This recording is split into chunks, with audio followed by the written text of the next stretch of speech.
Welcome to Calvary Chapel, our Thursday night service, Flight 6640, as we fly over the Bible, do our flyover over the Bible. I want to say first that we're here at the church with just a few people. The church has not been open, and we are being responsible. The government's got Executive Order number 107, so that we're not supposed to have huge, gatherings. So we're just obeying that. But we are here at the church. I'm behind the pulpit because this is where we got our lighting and recording equipment. But just a couple of announcements. One, hopefully you got the email today that was sent out, or yesterday, that's kind of giving some direction about how we're going to be connecting with each other until this, and who knows how long this is going to be, where the church can't actually come together like we normally do. But until then, we will, hopefully you got the email. If you didn't, call the church, email the church, and we'll make sure you get the email, which basically explains about some of the ways that we're going to be communicating with you.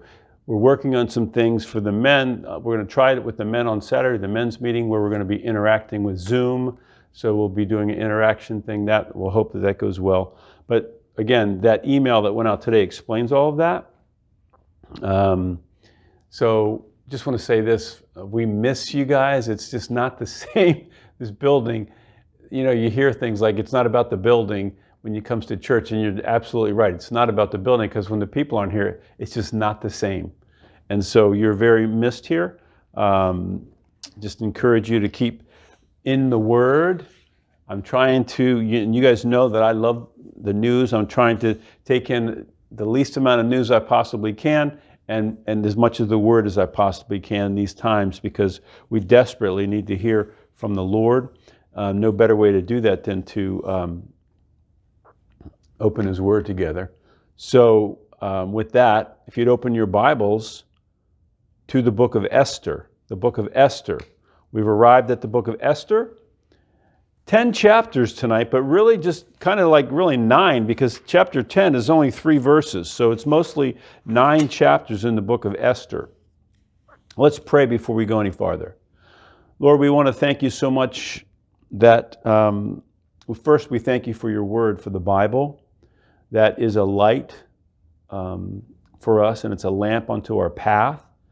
And Lord, we so need to see you and your path, Lord, as we go through these trying times that the world is experiencing right now. And so, Lord, our prayer is that you would speak into our lives as we go through the book of Esther tonight, that you would speak truth to us, that you would speak a word of comfort to us, a word of correction to us. And we just commit it to you, Lord. Your word is powerful, sharper than any two-edged sword. And so we commit it to you as we study it tonight, that you do a work in each one of our hearts. And we pray these things in the name of Jesus. Amen. So the book of Esther, a fascinating book of the Bible, only not 10 chapters, but what we learn from the book of Esther, the insights that we get from the book of Esther are this, and we've been studying as we, through the Bible, we've gotten to Ezra and Nehemiah, and we've learned about this idea of the Jewish people as they go off into exile. Before that, now they come back in Ezra and Nehemiah. Zerubbabel brought them back. Ezra and Nehemiah were all involved in the rebuilding of the temple, the rebuilding of Jerusalem and the wall there. And so when we get to the book of Esther, what we see in Esther is maybe what you may have wondered about, and that is, well, what was going on back in Persia where the rest of the captives were? Because remember, I said there was an exile, and remember how that happened. God's people had been judged. The enemy, Nebuchadnezzar, had come in and taken everybody most of the people out of Jerusalem back to Babylon. And through time, they were to be in captivity for 70 years. And during that 70 years, the Medo-Persians became the world power, and they now were the ones that had the children of Israel in captivity. And so they were in Medo-Persia, and they'd made a life for themselves. And I said about Ezra and Nehemiah, there were 3 times when they came back into the land, up to 50,000 people came back. King Cyrus was involved in that decree and sent the people back to rebuild the temple. And so 50,000 people of the people that were in Persia had come back to Jerusalem and had rebuilt the temple, had rebuilt the walls. But there was 1 million people probably that were in Persia that were Jewish people. The Jewish people were there. So what we see in the book of Esther is what was happening to those people. The majority of the Jewish people. It was a minority of them that came back to Jerusalem to rebuild the temple, but the rest of them were in Persia. And so what we see in the book of Esther is what was going on there, how they were living, the things that were going on. And what we will see in the book of Esther is God's protection for his people.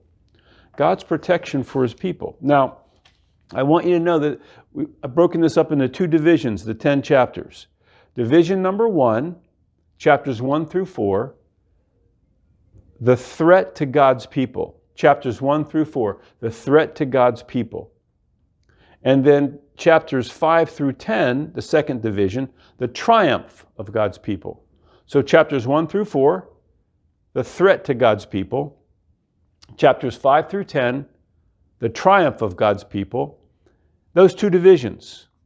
Keep it simple tonight. And of course, God's people, in this case, God's people in this case are the Jewish people. And it's interesting, that term, the term Jews, is used 44 times in the book of, in this 10 chapters. God's people, the Jews, 44 times in the plural sense, and 8 times the word Jew is mentioned, God's people, in the book of Esther. So we're talking about this idea of, and keep this in your mind, God's people. There's always been a threat to God's people, and God's people, there's always been the triumph of God's people. Now, what we see basically in this book of Esther that I want us to focus on tonight regarding God's people is there was a promise given to God's people back in the very beginning of the book of Genesis, chapter 12. I want to read that to you. This is very important regarding the context of the book of Esther. Genesis chapter 12, and this is the very beginning of the Jewish nation, at the very beginning of the Jewish nation. I'm going to read to you from Genesis chapter 12, a promise that was given to Abram. You know, Abraham is our father of faith, but his name was Abram at the beginning. He came from a pagan background. His dad was a pagan, didn't know the Lord, and God had called him, had a call on his life. And I'm going to read to you from this chapter, chapter 12 of the book of Genesis, about this call on his life and the promise that God gave him, the promise that was fulfilled in the book of Esther, and it continues to be fulfilled today. Listen to this. Now, the Lord had said to Abram, get out of your country, from your family, and from your father's house, to a land that I will show you. I will make you a great nation. I will bless you and make your name great, and you shall be a blessing. And here's the promise. This is Genesis chapter 12, verse 3. I will bless those who bless you, and I will curse him who curses you. And in you all the families of the earth shall be blessed. That's quite a promise. That's quite a promise. The end of that promise in verse 3 is speaking specifically of Jesus Christ. How in the world are all the families of the earth going to be blessed through this one man, Abram, who became Abraham, and then a nation came from him? Because Jesus, the Messiah, was going to come through that group of people, through that line of people. Yes, Jesus is Jewish, and he came through those people, and that was how all the earth was going to be blessed. But I want to back up to the first and second parts of verse 3 of Genesis 12, and I want to focus on this. I will bless those who bless you, and I will curse him who curses you.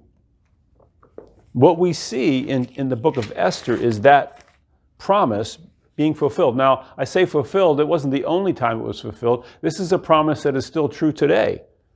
It's not like it was fulfilled in Esther and then it's no longer fulfilled anymore. No, what God basically says that's still true today is that if you bless Israel, if you bless the Jewish nation, then you will be blessed. If you curse them, you will be cursed. And that's what happened in the book of Esther. There was a man who came onto the scene that hated the Jewish people, and he had it in his mind to wipe them off of the face of the earth. And basically what we see in this book is God preserving his people.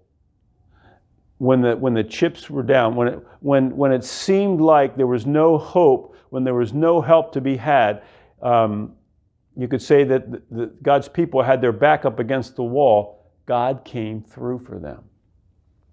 And God's been coming through for his people all through time from the very beginning. God has always been there. And so this is a story, this is a book of the Bible about God's faithfulness. Now what's interesting about this, we've talked a lot about God. Let me tell you some things about this book of Esther. God's name is not mentioned in this book anywhere. And that's unusual in the Bible. His name is not mentioned. There's no reference to prayer. Now there is a reference to fasting, okay? But there's no reference to prayer. There's no reference to faith. There's no reference to the law of Moses. And no New Testament writer ever quoted the book of Esther. And some would say it wasn't found anywhere in the Dead Sea Scrolls. Now, not every book of the Bible was found in the Dead Sea Scrolls, but it's just interesting as you look at this book and you see, wow, that's interesting that it wasn't found. Does that mean that it doesn't belong in the Bible? Of course not. All Scripture is given by inspiration of God and is profitable for doctrine, for reproof, for correction, for instruction in righteousness, including the book of Esther. Old Testament, New Testament. Of course, I'm just saying it's interesting to me that God's name isn't mentioned, but God is all over this book. His hand is everywhere. His fingerprints are everywhere in this book of the Bible, the book of Esther. We see God's providential hand involved in this, as we've seen it in other places in the Bible. Now, who are our characters? Well, we have Esther. She's going to be the main character. Hadassah was her Jewish name that she was given, but she's called Esther in the book of Esther. Mordecai, her uncle, her relative, he was basically her dad. He raised her from a little girl. He raised her because her mom and dad died. And so that was her dad. And he's a main character. And of course, the evil villain in the book of Esther is this man, Haman. And Haman was the man who basically was representing Satan in the sense that it was a satanic attack against the children of Israel, against the Jewish nation.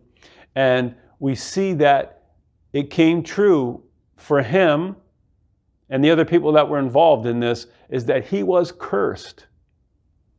And it's interesting, the way that he was cursed in the book of Esther is the thing that he had employed, the gallows, for the Jewish guy Mordecai, and actually happened to him. The tables were totally turned 180 on him, and God preserved them, and it's a living testimony to the living God.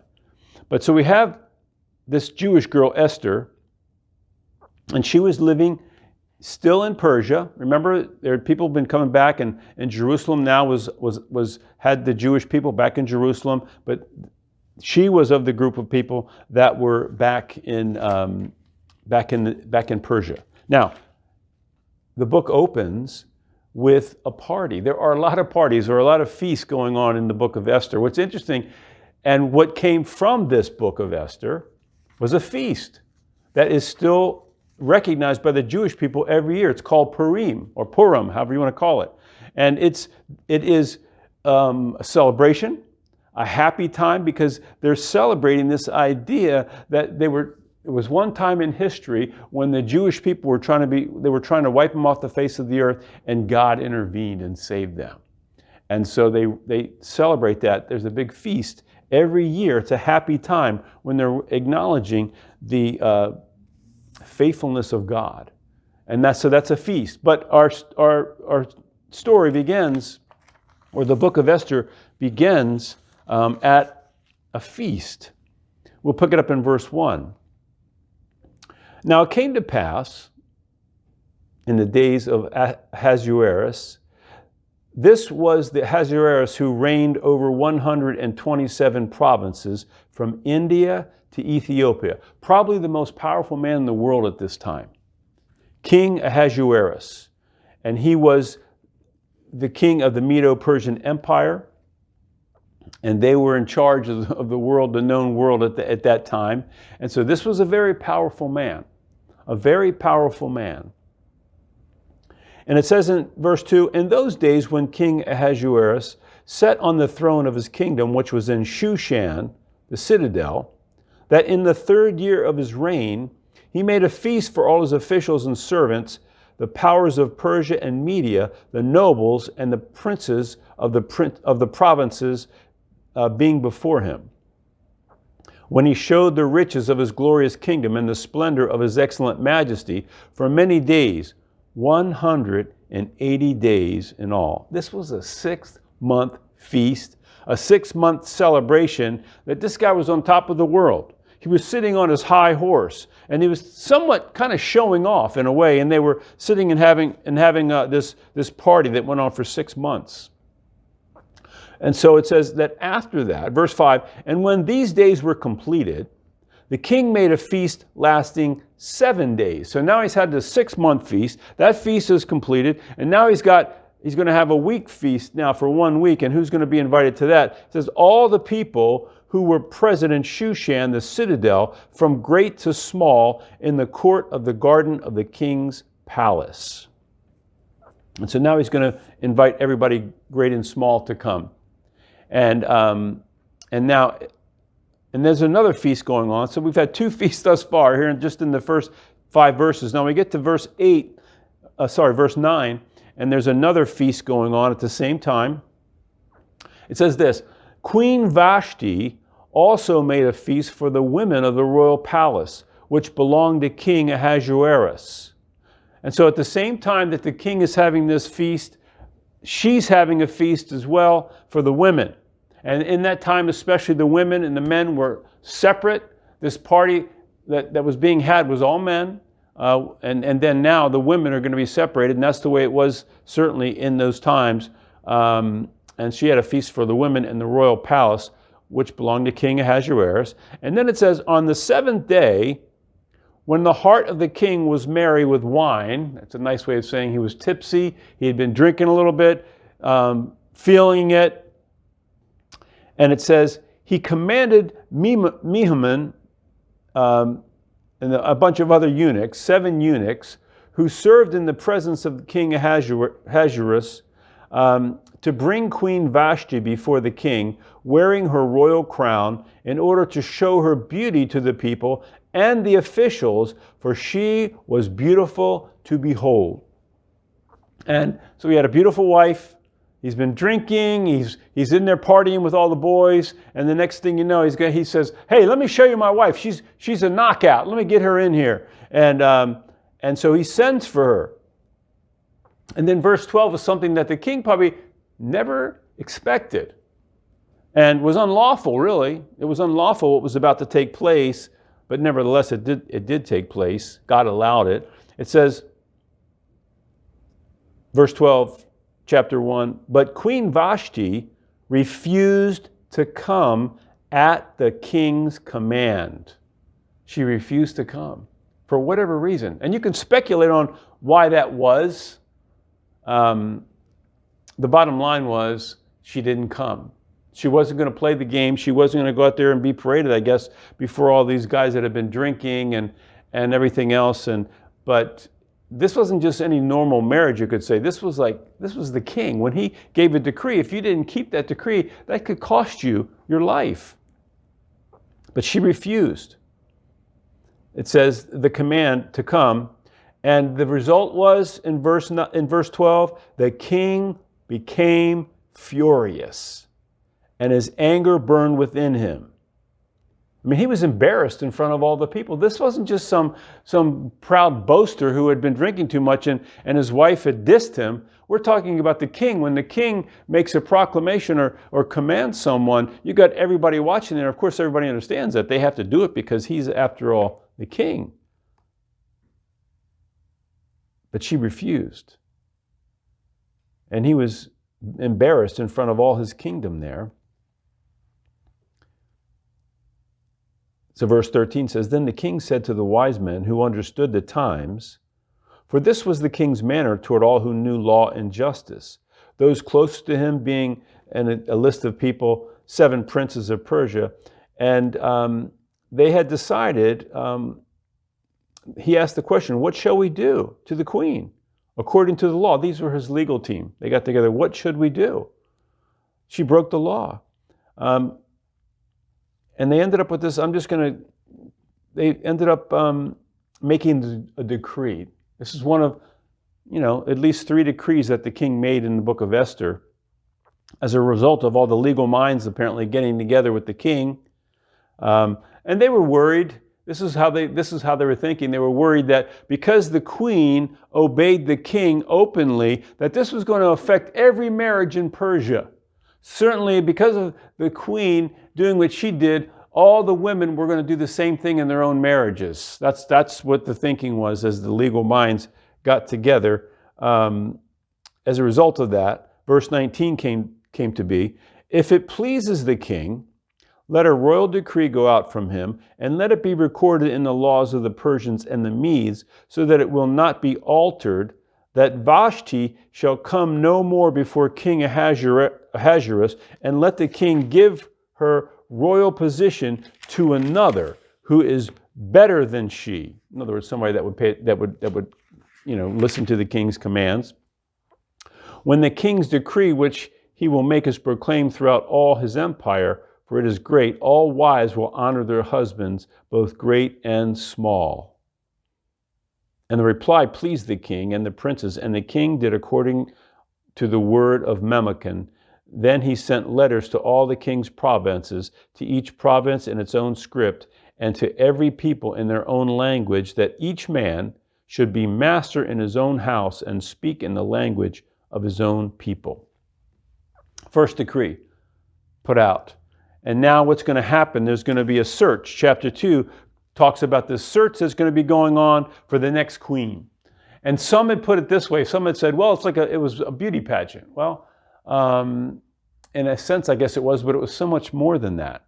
And what ends up happening is it tells us in chapter 2 that they went and they took the young virgins from the land there in Persia, and they brought them into the king's palace there in the citadel, and they gave them a year now to 6 months of getting themselves beautiful, and then the king was now going to pick who the next queen was.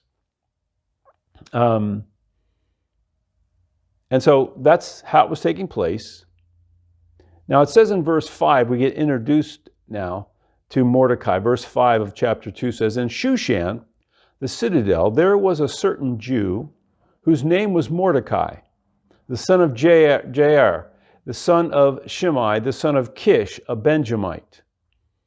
And it says, this is this guy Mordecai.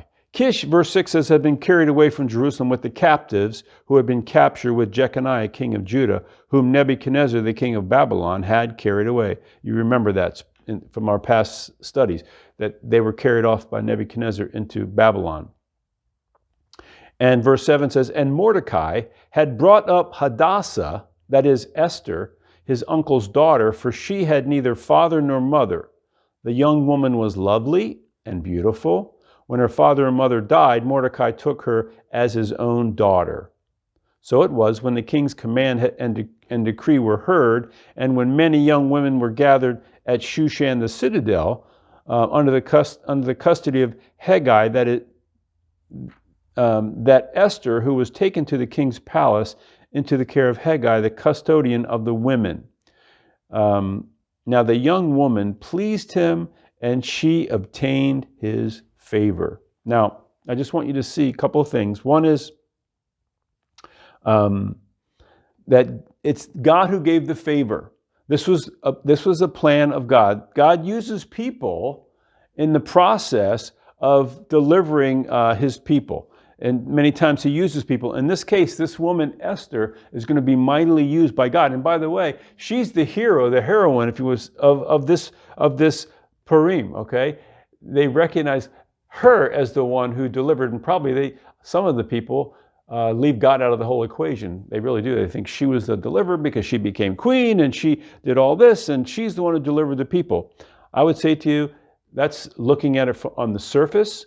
That's kind of as leaving God out of the equation. You can look for the hero of our story in the Bible, of course, is always God himself, but he uses people. In this case, he used this woman, and it says about her that she obtained favor not from the king at this point in time, but she obtained favor from her handlers. This guy, Haggai, who was he was the man who was the overseeing all the women there. It says that he readily gave beauty preparations to her. Besides her allowance, he gave her more, and then he gave her 7 choice maidservants who provided for her from the king's palace. And he moved her and her maidservants to the best place in the house of the women. And so God, because she very much loved the Lord, Esther did. She was raised in the ways of God, and he protected her. He gave her favor. And that's the idea of how God does it. But very much we're going to see very quickly that God's people were threatened. And by the way, I mean, the fact that she was taken was not a good thing, because here we have, think about it, from Mordecai, he raised his daughter to follow God. And here we are, a pagan king's looking for a wife. And now, that was not the ways of God. But, and this is, God intervened in this particular case, and he protected her and used her in a powerful way to deliver his people.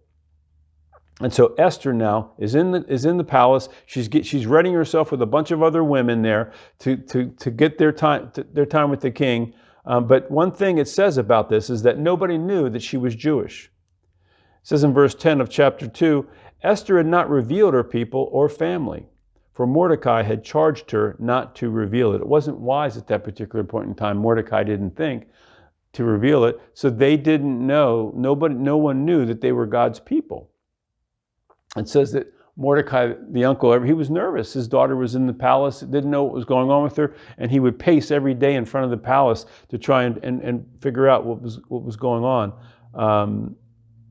with her. So she was getting her preparations, and it came her turn when she got to go before the king. And the way that it worked, by the way, was if the king delighted in you in the choice, then you could come back when he called you by name. And so he ended up falling for Esther. She was, and I would say to you that a woman of God is not just beautiful on the outside, but she's beautiful on the inside. And that comes through, and he saw that.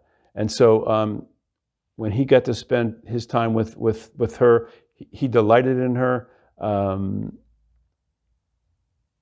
Verse 15, I'm going to read verse 15, chapter 2. Now when the turn came for Esther, the daughter of Abihail, the uncle of Mordecai, who had taken her as a daughter, to go into the king, she requested nothing but what Haggai, the king's eunuch, the custodian of the women, advised. And Esther obtained favor in the sight of all who saw her. So what she did, she had such manners that what we're told all the women was, you could take anything from the women's house you want, jewels, clothes, and you'll be able to keep them even if you don't become the queen. And they just had at it, except for Esther. She didn't do that. She wasn't just in it for herself. She asked the eunuch, the guy that was over her, what would please the king? That was really wise. What was it that pleased the king? Everybody else was just doing what would please themselves, right? And so, and as a result of that, it says, and Esther obtained favor in the sight of all who saw her. So first she got favor over here from one person, and now she's got favor from everybody who saw her because God's hand was upon her. Verse 16 says, so Esther was taken to King Ahasuerus into his royal palace in the 10th month, which is the month of Tebeth, in the 7th year of his reign. The king loved Esther more than all the other women, and she obtained grace and favor in his sight more than all the other virgins. So he set the royal crown on her head and made her queen instead of Vashti. And then we have another feast, verse 18, chapter 2. There was another feast. The king made a great feast, the feast of Esther, for all his officials and servants, and he proclaimed a holiday in the provinces and gave gifts according to the generosity of the king. Now, so we got another feast going on. She's chosen as the queen now. This is part of God's plan to preserve his people. And now we see that when it gets to verse 19, he's going to have another situation happen that he's going to use later. Again, God's always working. Though we don't hear the name of God, though you may not see God in your everydayness, if you're not aware of him, he is working on your behalf. He's working all around us.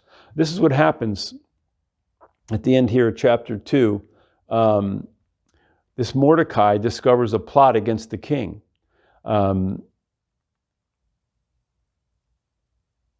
Verse 21 of chapter 2 says, in those days, while Mordecai was set within the king's gate, two of the king's eunuchs, Bigthan and Teresh, doorkeepers, became furious and sought to lay hands on King Ahasuerus. So the matter became known to Mordecai, who told Queen Esther. And Esther informed the king in Mordecai's name, and when an inquiry was made into the matter, it was confirmed, and both were hanged on a gallows, and it was written in the book of the Chronicles in the presence of the king. Now, God had Mordecai, the Jew, in a perfect place to overhear a conversation from these two the doorkeepers. They were going to kill the king. He overheard them, and he made it known. So a couple things happened. The king's life was preserved, and two, Mordecai was going to be, God was going to use this later to raise up Mordecai and to also punish the man that was going to come against God's people.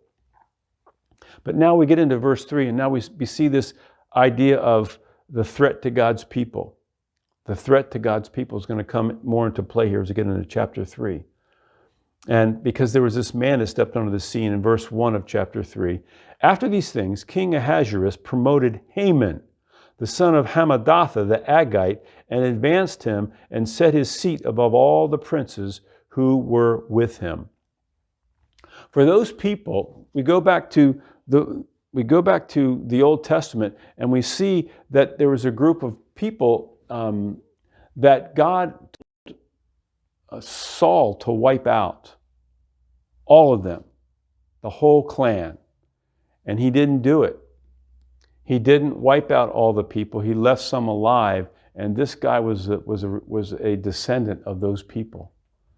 And there are many people that don't like the idea. Well, why did God, look at the Old Testament, God killed all these people, God did this, God did that. Here's what I would say to you whenever you point the finger at God. You have not a clue what he's up to. You have not a clue. He's running this whole universe. It's one person that can't be judged by you or me or anybody else, because this is the thing that's true about God. He does all things well, and he made this whole thing, and he started into being. He started the creation, and he is the one who's still over it, and he does all things well. This man was a result of something that God tried to squash a long time ago, and this guy is living now. This guy's even alive here, comes onto the scene because of something that wasn't done years before when God tried to protect his people even back then. But this man Haman comes onto the scene, and he's high up in the government. And it says in verse 2 that all the king's servants who were within the king's gate bowed and paid homage to Haman, for so the king had commanded concerning him. But Mordecai would not bow or pay homage. And all the servants in the gate said, Why are you transgressing what the king said? See, there is a time when you would go against what the government tells you to do. There is a time for that. And he saw himself, he says, I will not bow down I'll bow down to I'll give the king his due because it's clear. But to you, I'm not going to bow down to you. It's like bowing down to another god. That's what Haman was seeing it as. I'm not going to do that. And that made him Haman's enemy because everybody else was doing this for him. And Haman had a thing against not just this Jewish man, but all the Jewish people. And as a result, he wanted to wipe out the Jewish nation. I would say this to you. This idea of wiping out the Jews, you've probably heard this term used, off the face of the map. We're going to wipe them off the face of the map. That is not a new idea. That's not a new idea. That's something that's been going on for a long time. In the Holocaust, 6 million Jews were killed. And as terrible as that was, some did survive that. But as terrible as that Holocaust, one of the things that God did as a result of that is God stirred up even the world. The nation of Israel itself became a nation on the tail end of the Holocaust. And they got the votes that were needed because the world's heart was broken for what had happened to them as a people, and actually made the way for them to get the nation that we recognize today in the Middle East called Israel. And so God even used that horror. But my point is that all through time, there has been a satanic attempt to get rid of the Jews. Why is that? This is the reason. Because God chose them to be his people, the apple of his eye, and through them was going to come the Messiah. Through them was going to come the Messiah. And in this place and time we're looking at, he hadn't come yet. And so Satan himself is trying to wipe out the people of God so that he can somehow prove that God's plan isn't true. Well, that's just not going to happen. God made a promise to Abram that he was going to bless those who blesses him, and by the way, and curse those who curses him. If you have a problem with the nation of Israel, you have a problem with the Jews, here's what I would say to you for your own benefit, for your own well-being. You need to seek God on that. You need to change your heart, or you need to look at the promise that is in verse 3 of chapter 12 of Genesis, and really look at that and take that in, because God made a promise and He's going to keep it. He's going to keep it true. Going to keep it. He's going to be true to His promise, and so you need to line up your life according to the way that God thinks. And in this case, we see now with this Haman is raised up. And as a result of that, he says this in verse 8, this Haman says this in verse 8 of chapter 3. Then Haman said to King Ahasuerus, there is a certain people scattered and dispersed among the people in all the provinces of your kingdom. Their laws are different from all other peoples, and they do not keep the king's laws. Therefore, it is not fitting for the king to let them remain. If it pleases the king, let a decree be made that they be destroyed, and I will pay 10,000 talents of silver into the hands of those who do the work to bring it into the king's treasuries. So the king took the signet ring from his hand and gave it to Haman, the son of Hammedatha the Agagite, the enemy of the Jews. Now that was a high position. When the king gave you a signet ring, that gave you the power, the decree. When that signet ring was on that decree, that had to come to pass. And that was a powerful position that Haman had found himself in. And so there's been people in time that have had a lot of power to harm the children of God. And that's what we're looking at here. He was an enemy of the Jews. And so now what gets put into play is this decree that's made that the Jews are going to be wiped off the face of the map, you could say. All those people. Now, at this particular time, of course, it wasn't known that the queen was Jewish. God had gone before them, the people of God, and He was going to unfold this plan when the time was right to take care of this evildoer Haman and anybody else that wanted to do His people harm. Even though Haman had the king's signet ring, and he'd sealed that letter, and it was sent out into all the provinces. They all saw the letter. There was coming a day when they were setting up a time on the calendar when what was going to happen? All the people in the provinces were going to turn on all the Jewish people on this particular day, and that was going to be the day that we're going to wipe the Jews off the face of the earth. That was going to be the decree. That was the decree that went out. Now, how we get the word, the celebration of Purim or Purim. That word Pur means casting lots. All right, to cast a lot, like throwing a dice. Right, that's what casting a lot. And so what Haman did to try and decide what day they were going to make the day to wipe out the Jews, he casted lots to do that. And so that's where they get the name Purim.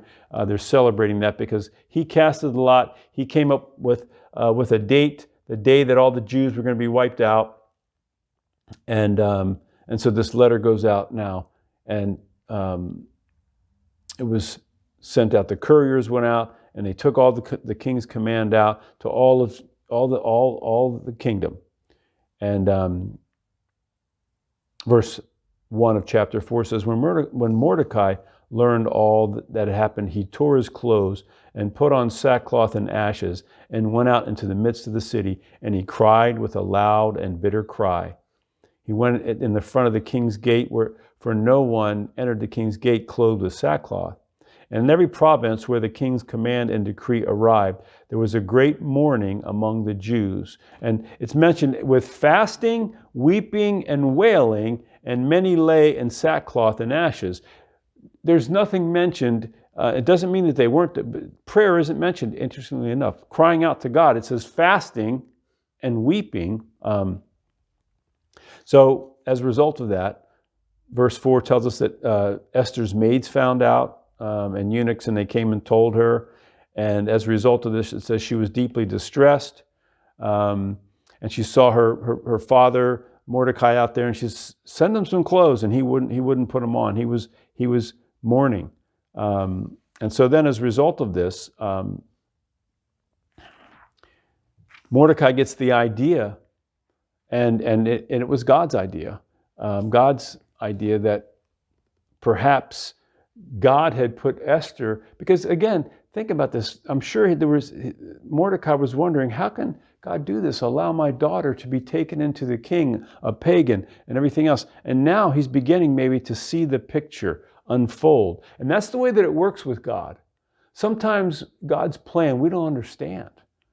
We don't, understand everything that God's doing, but as time goes by, as we learn to trust in Him, because we don't know what the days are, what's going to be coming down the road, we'll see that God's plan is going to work out. Now, so he goes to Esther and he says, Esther, you need to go talk to the king. And of course, the problem is that no one can go in and talk to the king. In other words, the king sits at his throne, and if you walk in, you've got your idea, you've got your agenda, you want to go in and talk to the king. If he hasn't summoned you, that can cost you your very life. And that was the dilemma. Even though that was his wife, the queen was his wife, if she walked in, and remember, he wasn't there by himself, all the people, the men of the kingdom were all around, and if she walked in there, and he didn't extend his scepter to her to receive her, that was it. That was her death. That was her death warrant. Verse 11 of chapter 4 says, all the king's servants and people of the king's provinces know that any man or woman who goes into the inner court to the king who has not been called, he has but one law, put all to death, except the one to whom the king holds out the golden scepter that he may live. And then she says, yet I myself have not been called to go into the king these 30 days. She hasn't seen him for 30 days.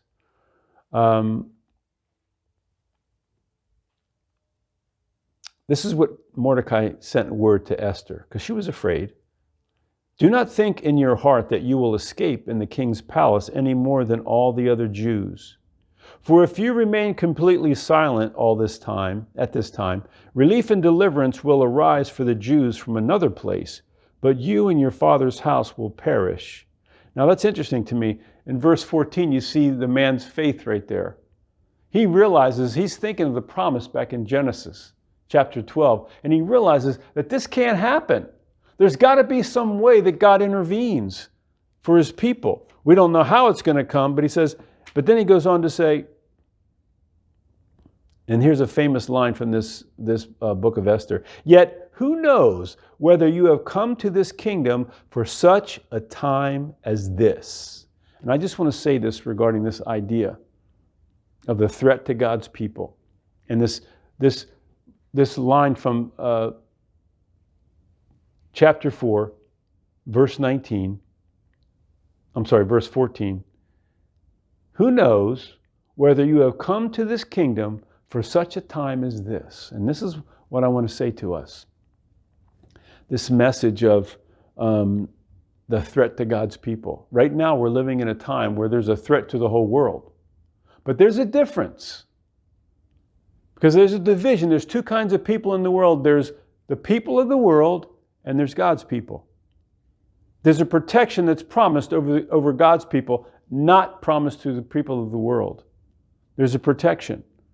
And so right now we're living in a time and we have a protection over God's people. And I would say to you that we're living in times right now. We're now in I guess it's the first week of Executive Order 107, and the governor is, people call it lockdown. You call it what you want. You're not supposed to leave your house unless you have a lot of places are closed. Certain places are called essential, some are non-essentials. By the way, we're allowed to be we're not breaking the law at this point in time to be doing what we're doing right now. There's no one in the church but the three of us total, and we're maintaining a safe distance from one another, just for the record. But what I want to say is, the reason this is happening is because God is shaking up the world right now. He's coming back.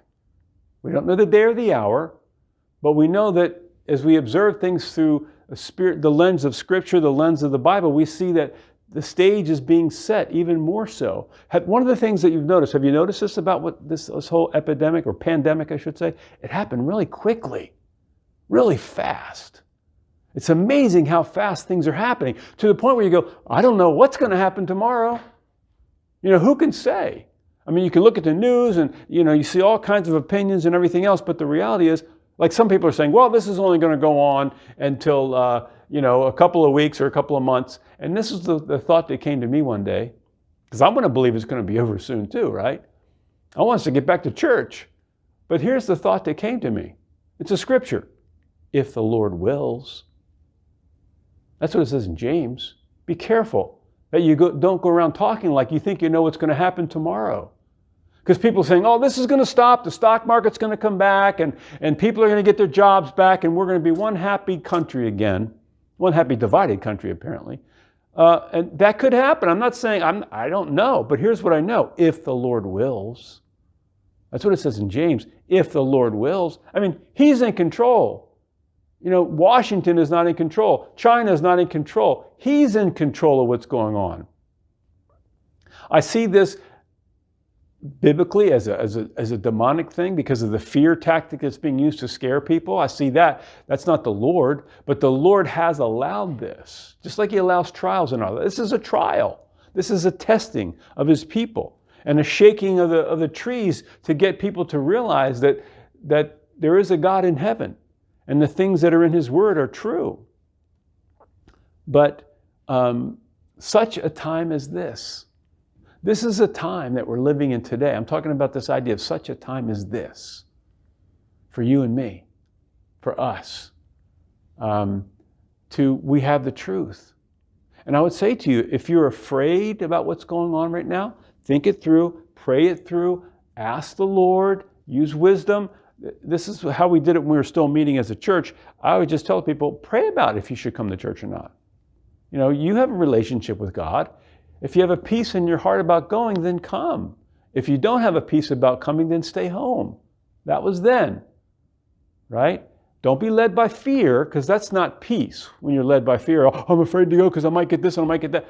That's not the Lord, all right? That's how Satan guides and directs people. Now, but what I want to say is, just like in Esther's case, we're living in this time. And I'm saying this is the time we've been prepared for. This is the time that God has He's built us. He's built us up to this place. We have the Word, and we understand the truth, and the truth sets you free. This is an opportunity for all of us to minister Christ now to people who are more open than they normally would be. It's not a time for us to cower down in a corner. It's a time for us to be wise. And again, we're obeying what the government's telling us. But I'm saying it's an opportunity. Keep that in our forefronts of our minds. It's an opportunity. God has called us for such a time as this to step up to the plate. And this is what's we put before this young woman. And she had a choice. She could take the safe way. She was the queen after all. I'm in the queen. You think they're going to do anything to me? They don't even know that I'm Jewish. Who knows what's going through her mind?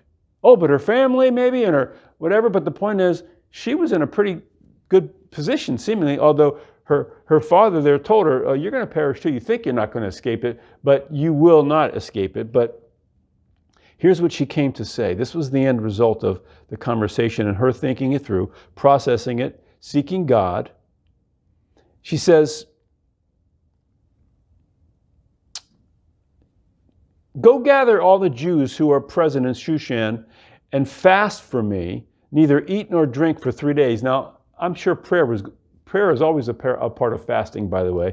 So I'm sure that was going on, even though it's not mentioned here in the Bible. She says, my maids and I will fast likewise, and so I will go to the king, which is against the law, and if I perish, I perish. She made a choice right there. I'm going to go to the king. I'm going to risk my life and it's against the law. But she had to, what was she seeking to do? Not just be a lawbreaker, not just be a rebel, but she was seeking to do the will of God. That was what the prayer and fasting, or the fasting, was about. She had other people fasting for her. She was going to fast. What was she doing? She's seeking the will of God to see if it was all right to do that. And then she says, and if I perish, I perish. So Mordecai went his way and did according to all that Esther commanded him. So they fasted for 3 days. She's going to fast for 3 days, and then she's going to go to the king. If I perish, I perish. She's going to put it all on the line.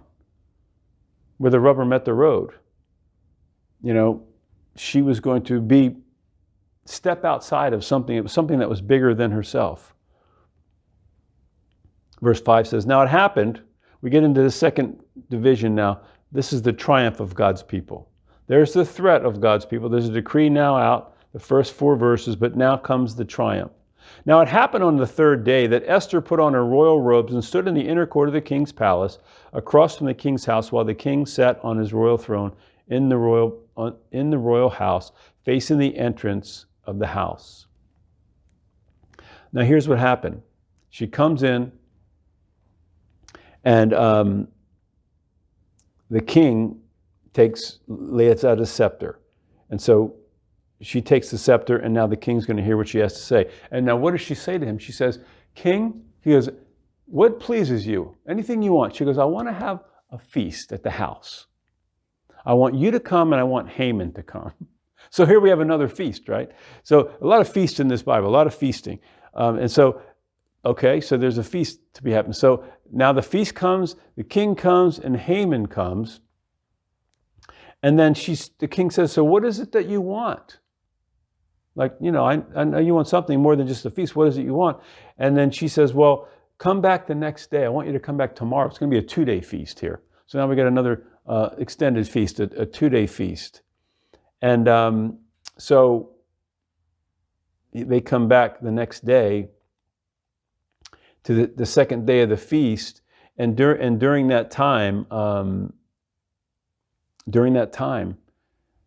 what had happened in between the first and the second day feast, the king's up awake at night. He can't sleep, and he starts getting somebody. This is what he did so he could go to sleep. They start reading the scrolls of all the records of the, like going over here to Eatontown and start reading out all the records of all the meetings that they have. Boring, that's enough to make you to sleep. But in the reading of that, what was read to the king that night was Mordecai. Remember when he uncovered the 2 eunuchs that were going to kill the king? And he uncovered that, and the king found out, and they were hanged, and they were killed. And the king said, was he ever rewarded for that? He said, no, he was never rewarded for that. Now the king's having the conversation at night, and he says, really? He says, is there anybody in the court? Is there anybody here? Meaning and they said, well, matter of fact, Haman just walked in. So he goes, bring him here. So they brought Haman in. He says, Haman, now tell me, he says, what would you do to honor, if the king were to honor someone, how would you say that I should honor them, if I was really to honor them? And Haman, of course, thought that the honor was going to come to him. That's what he's thinking in his heart. And he says, well, I think that you need to get something that the king has worn, a nice piece of one of your robes. You need to put him on a robe, and on one of the horses that the king has rode, right? And I think you should parade him through the streets, and you should somebody should be telling him that he is honored by the king. And he says, perfect, excellent, I like that. He goes, now I want you to get Mordecai the Jew, and I want you to do that for him. Can you imagine that? You talk about God's intervention. Here's a guy that's planning to wipe him off the face of the map, and all of a sudden the table gets turned 180. Can you imagine? He had no choice. Haman had no choice to do that now. So he goes and he gets Mordecai, and he gets him on the horse, and he parades him through the town. And I mean, he had to do that. Can you imagine that the humility? That was terrible. It was a terrible place for him to be, but it was a good place for him to be because God had allowed him that to happen. So that happens. And then the next day, they come to the second day of the banquet. And then second day now, Haman's there, the king's there, Esther's there. And the king says, Esther, what is it? What is it that I can do for you? Up to half the kingdom. What is it? And she says, well, somebody's trying to kill my people.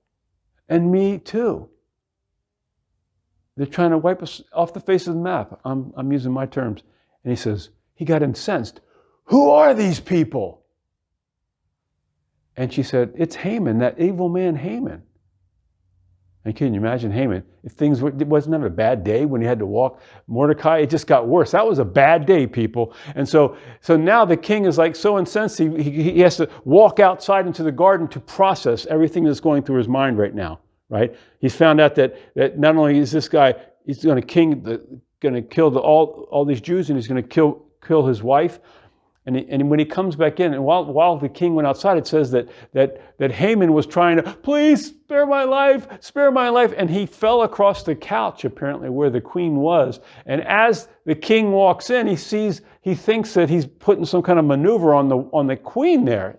His day's getting worse, okay? So then he says, how dare you, and so as he takes him out, the guards come and get him, and he says, and somebody mentions, hey, Haman had built this gallows over there to hang Mordecai on, and he goes, perfect, hang him on that.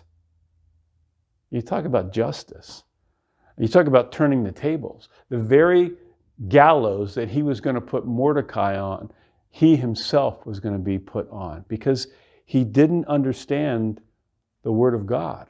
This idea of if you curse God's people, you will be cursed. And I think in a way that's, you talk about turning the tables. And so Mordecai now was honored. Haman got hanged instead of Mordecai. And now as a result of this, what happened, there was another decree made. Now, because here's the problem. There was a decree with the signet ring on it, right? Remember that? It couldn't be changed.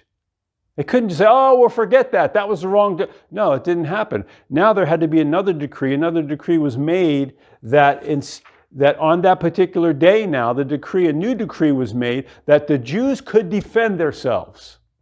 They could defend anybody that would come against them now. It was lawful for them to defend themselves on that day, on that particular day that this fight was going to happen, supposedly. And that's how it went down. That's how God got it done. Didn't reverse the other decree that the king made, but another one was made that the Jews would be able to defend themselves. And as a result of that, it says that when that day came, they in fact did defend themselves because God was with them. God was with his people. It was the triumph of God's people because God was with them. And they wiped out a whole host of people that tried to come against them, but they carried on.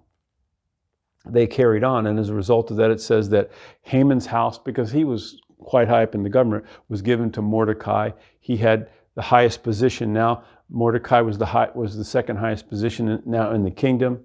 And Esther, of course, continued just to be the queen.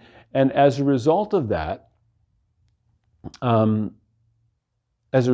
the way, one thing that was just an interesting kind of a side note of this, it says in chapter 8, verse 11, that as a result of this decree that was given that the Jews could defend themselves, it also said in the decree, not only could they destroy, kill, and annihilate all the forces of any people or province that would assault them, both little children and women, and it says to plunder their possessions. They were given the right to plunder those people's possessions. What was interesting to me is that 3 times it's mentioned when this day came that they did not plunder, they did not lay a hand on the plunder. Chapter 9 verse 10 says that. Chapter 9 verse 15 says that. Chapter 9 verse 16 says that they did not lay a hand on the plunder. They chose not to take their stuff. They were just great with God preserving them that way. They chose, even though it was lawful to do that, they didn't take the stuff.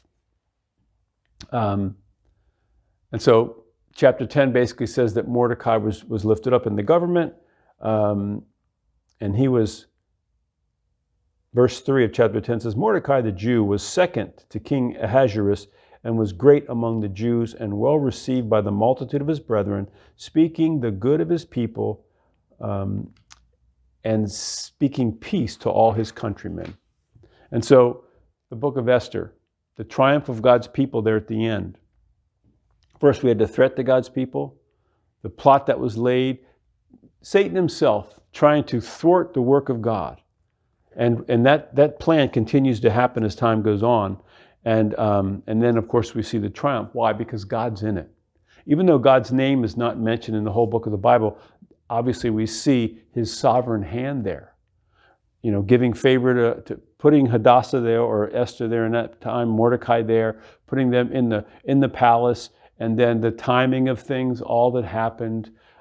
We see God's providential hand in that. And so all that to say, we're living in a time, such a time as these. And though a lot of people aren't mentioning the name of God, right?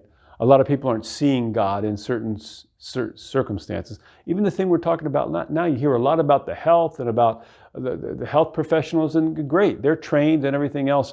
But as good as the best ones can be, they're not God. And so he's still sovereign over all these things. And the people of God through time knew this. When pestilences would come into the land, when a blight would come, when a flood would come, when the things would come, what would they do? They would seek God. They would seek the one who could actually do something. They would seek the one who really holds the universe in the palm of his hand. And they would seek his mercy. And that's where we need to be today.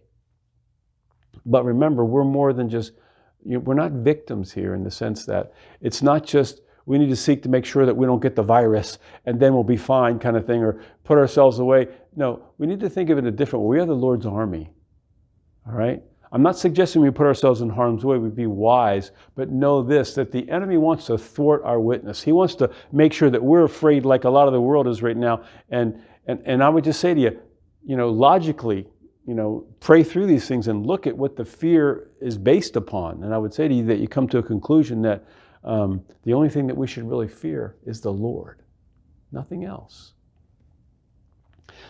And this was the place that Esther came to, and God used her in a powerful way. And they're still celebrating today. Purim. Every year they celebrate this. And it's festive, because they're acknowledging, that Esther is a hero, but the point is, God's the hero. He's the protector. He's the deliverer. He's the one that watches out for his people. Yes, we are under the same promise in a sense. We've been grafted into Israel as the church, and we have the same promise that God promised them. And so may God bless you and keep you. Look for our YouTube feed on Sunday morning. But until then, God bless you.